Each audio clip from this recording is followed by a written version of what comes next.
Hello everyone, welcome to the Growthologists Junior. In today's topic, we are going to learn about trigonometry. So, what is this trigonometry is? It deals with triangles and one of the angle being 90 degrees in that triangle. So, it deals with sides and angles of the triangle. So, the triangle measurement is nothing but trigonometry. Now, if there is one angle of 90 degrees, that is right angle triangle.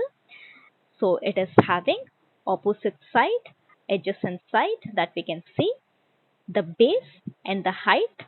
Base is the horizontal line, height is the altitude, and the longest side we call it as hypotenuse. All right.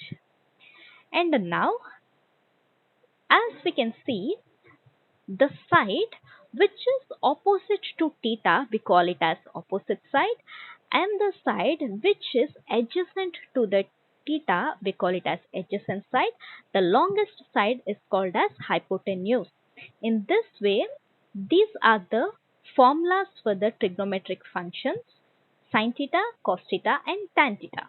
Now, the reciprocal of these is nothing but cosecant, secant, and cot.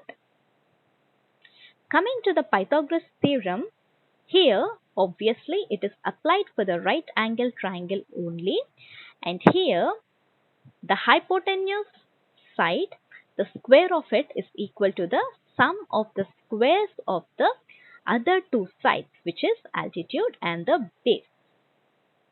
And these are the formulas, which is nothing but it is named with the term ABC.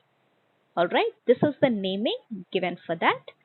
So just the formulas which we learned earlier that we are going to write in the form of A, B, C, and this is the final table of the values of the trigonometric functions at different degrees. Hope you like the video. Stay tuned.